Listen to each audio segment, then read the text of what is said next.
selamat pagi. Perkenalkan, nama saya Windy Dwi Saputri.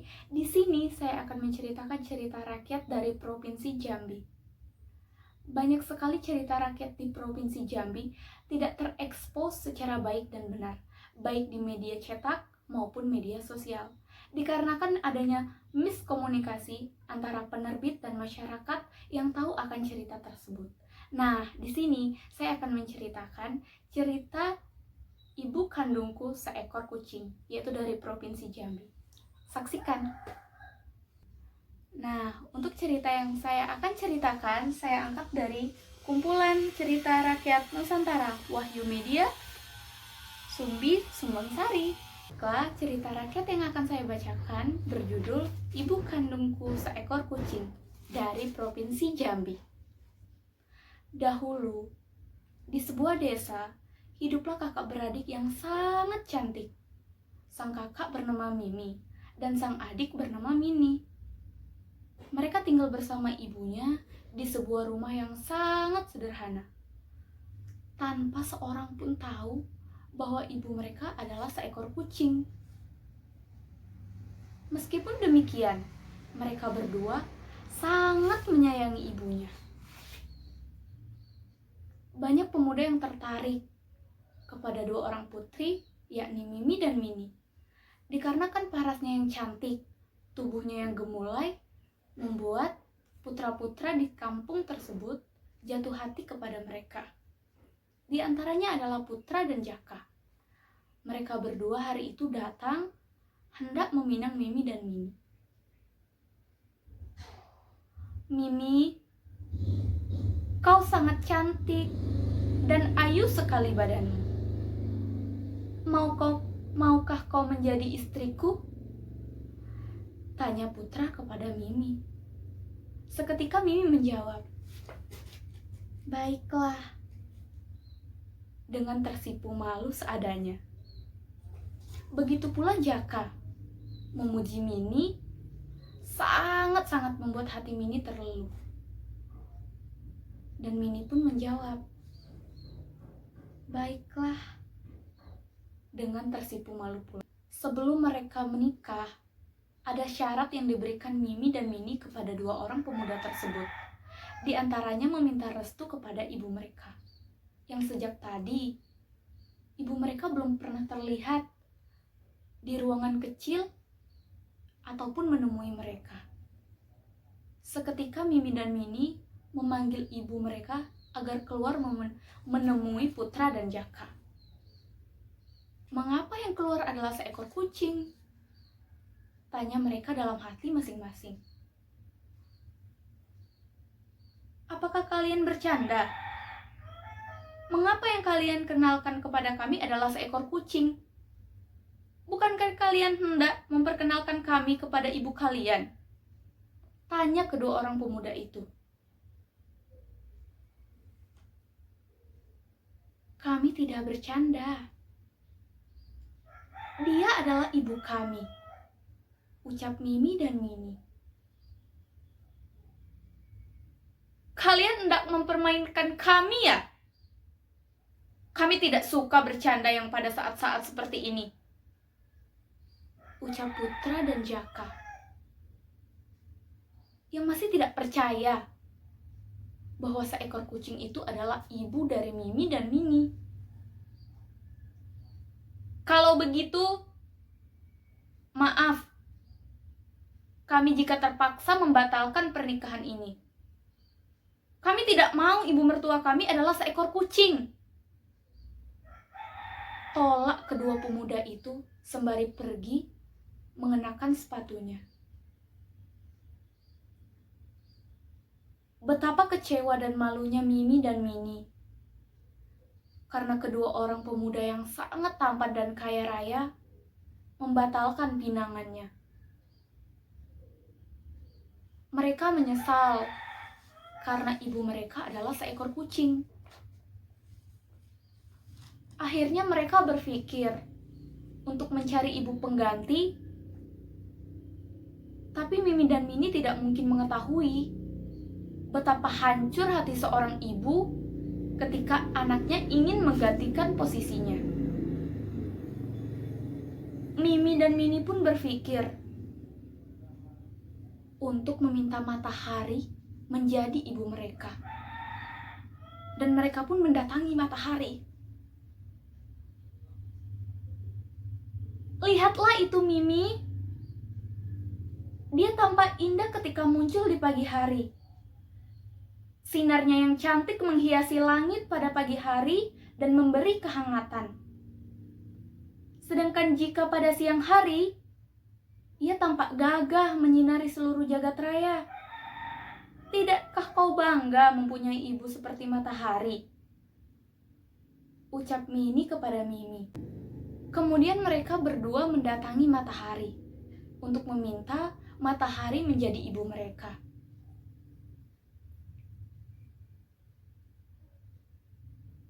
Wahai matahari, kamu sangat gagah pada siang hari ini dan sangat cantik pada pagi hari. Maukah kau menjadi ibu kami? Tanya kedua gadis kecil cantik itu. Matahari tersenyum mendengarkan pujian Mimi dan Mini. Ia pun berkata, "Pujian yang kalian berikan terlalu berlebihan, gadis cantik. Aku tidak sehebat yang kalian pikirkan. Apabila awan datang, sinarku akan terhalang, sehingga aku tidak terlihat lagi. Jadi, menurutku, awanlah yang pantas jadi ibu kalian. Bukankah begitu?" Baiklah, terima kasih matahari. Dan kedua orang tersebut bergegas berjalan menuju awan. Awan yang baik, kau terlihat sangat anggun. Bentukmu yang seperti kapas membuatmu terlihat lembut. Apabila kamu berubah menjadi hitam, kamu tampak sangat gagah. Matahari yang panas pun tak mampu menyaingi kamu. Ucap kedua gadis itu.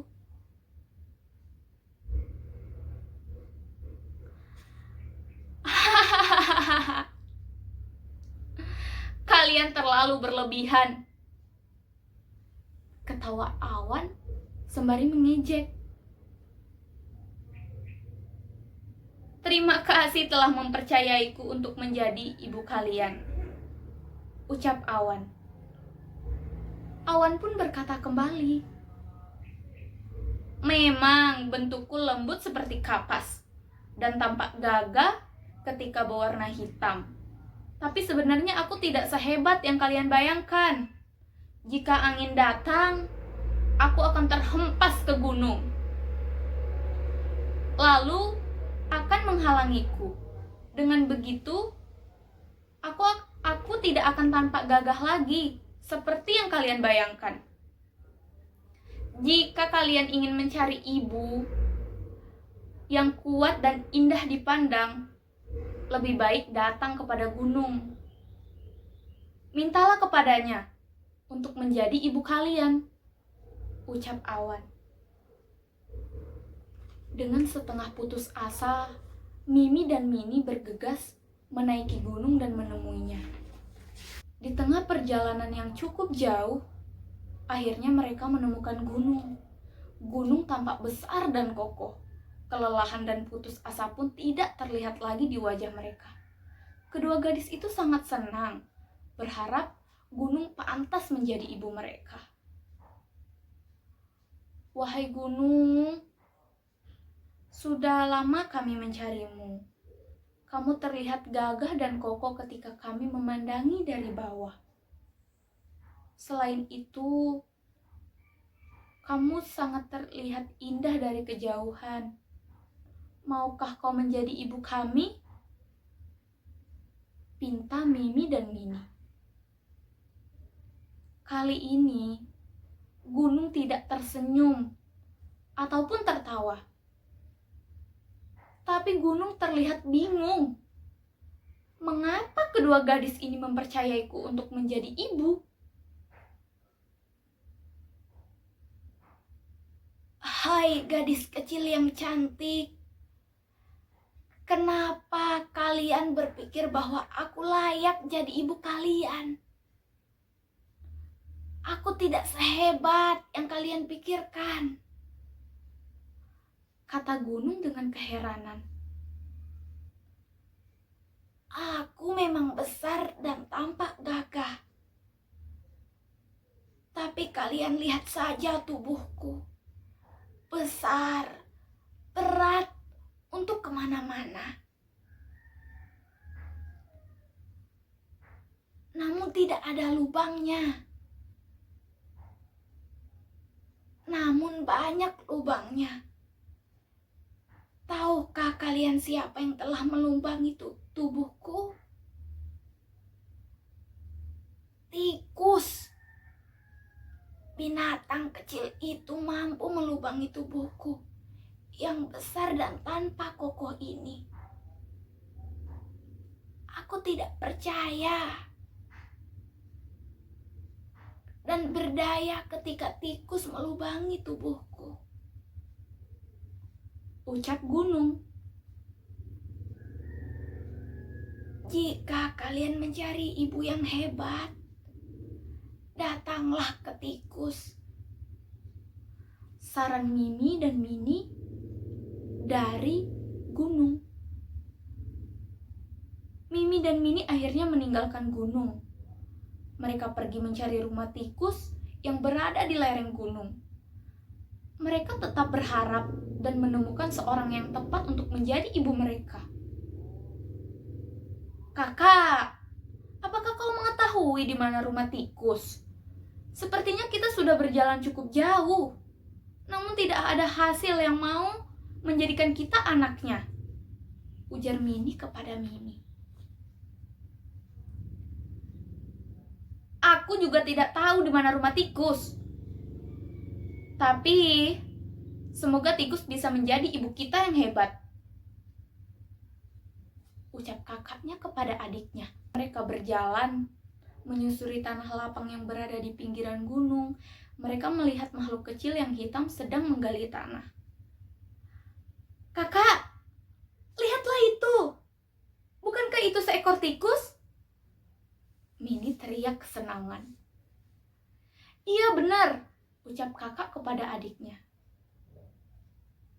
Wahai tikus, apa yang sedang kamu lakukan? Tanya kedua gadis kecil itu. Oh, kalian gadis-gadis cantik. Aku sedang menggali tanah. Menggali tanah ini sampai berlubang. Kemudian, aku akan jadikan sebuah rumah tempat berlindungku. Tikus menjelaskan seacuh-acuhnya. Wah, betapa hebatnya dirimu. Meskipun tubuhmu kecil, kamu mampu melubangi tanah yang keras. Bahkan tubuh gunung yang besar mampu kamu lubangi. Gigi-gigimu yang sangat tajam. Tikus yang kuat, maukah kau menjadi ibu kami? Tanya kedua gadis kecil itu. Tikus pun terheran dan terkejut. Lalu ia berkata, apa kalian tidak salah?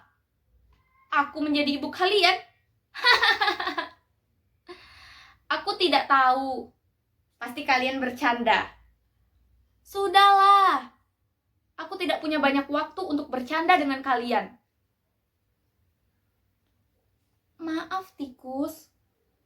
Kami sedang tidak bercanda. Kami benar-benar ingin menjadikan kau sebagai ibu kami, ucap Mimi dan Mini kepada tikus dengan memelas. Bagaimana mungkin kalian bisa menganggap aku kuat? Apa kalian tidak tahu? Aku akan terlari terbirit-birit jika seekor kucing mendatangiku, ucap tikus, lalu pergi meninggalkan mereka berdua. Jadi, saranku, pergilah mencari seekor kucing dan mintalah ia sebagai ibu kalian. Karena hanya dia yang sanggup mengalahkanku. Saran tikus kepada Mimi dan Mini. Lalu Mini pun heran. Apa? Seekor kucing? Lalu mereka berdua berteriak, apa? Seekor kucing? Betapa terkejutnya Mimi dan Mini mendengar bahwa tikus tersebut takut dengan kucing. Ia tidak menyangka bahwa apa yang sudah ia dapatkan adalah yang terbaik. Meskipun ibu mereka hanya seekor kucing, tapi ibu mereka lah yang paling hebat. Mimi dan Mini pun akhirnya kembali ke rumah. Mereka sangat malu pada sang ibu, karena hendak mencari ibu dan meminta maaf. Kini Mimi dan Mini sadar bahwa tidak ada yang lebih hebat dari seorang ibu yang menggantikan posisi ibu mereka di rumah, meskipun seekor kucing. Mimi dan Mini pun akhirnya menyayangi ibunya selama-lamanya. Selesai. Pesan moral yang diambil dari cerita ini adalah kita tidak akan mampu membayar jasa seorang ibu yang telah melahirkan, merawat, membesarkan dengan segala susah payah dan jerih payah hingga kita tumbuh dewasa. Jadilah anak yang baik dan berbakti. Kenanglah perjuangan ibumu ketika melahirkanmu. Ketika kamu kelak dewasa dan menjadi seorang ibu atau orang tua, kamu akan merasakannya. Terima kasih telah menonton. Saya Windy Dwi Saputri, pamit. Terima kasih.